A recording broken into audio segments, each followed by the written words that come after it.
Well, Kurosawa loved martinis, I can tell you that.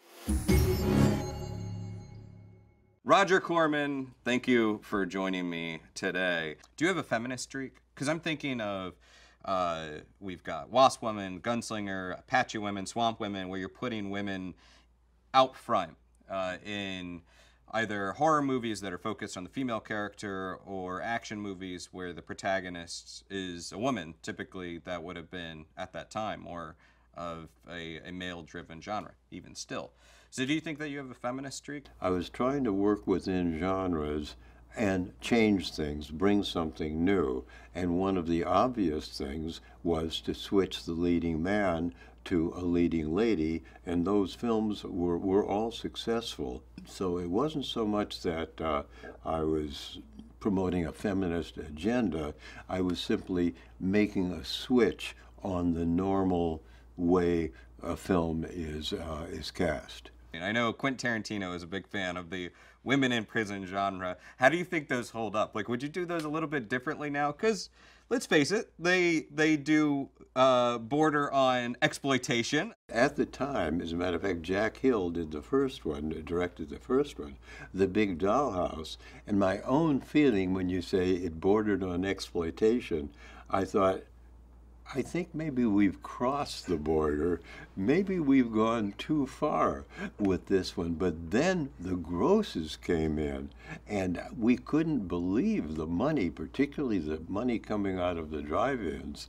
So with me questioning whether or not we had been right in doing The Big Dollhouse, I immediately commissioned another one, and we kept going.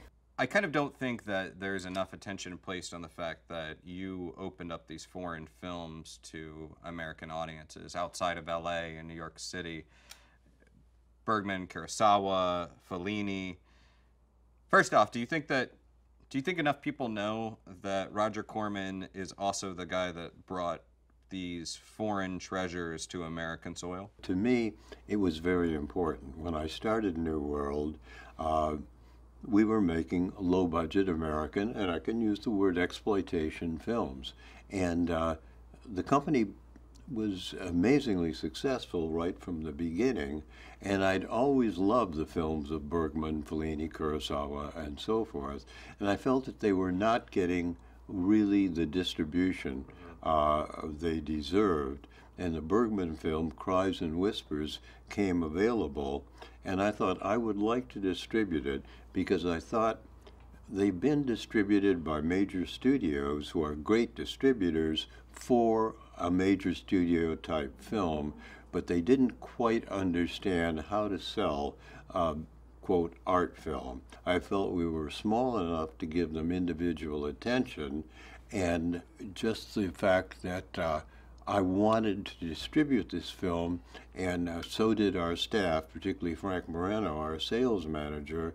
We took it on simply because we wanted to distribute these films. What were some of the things you learned about them that most people out there don't know? Like somebody that likes their martini a certain way, or really liked talking about golf, or things like that. Well, Kurosawa loved martinis, I can tell you that.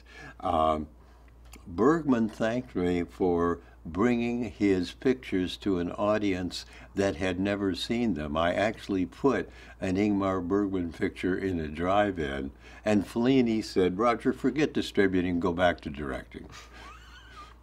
What's some lessons that you think current blockbusters could learn from your Fantastic Four movie? I think it is to put the money on the screen. One of the people, as a matter of fact, I would say the number one person making this type of film is Jim Cameron, where when he made Titanic, it was the most expensive picture ever made. But you looked at the film and you knew there was no waste. It was there on the screen. When he did Avatar, again, it was the most expensive picture ever made, but again, you could see the production value. Whether he learned it from me, or in that portion he might have learned a little bit, but he was able to say, I'm only spending the money on what is necessary to make this the best film I can make There is no waste within the film.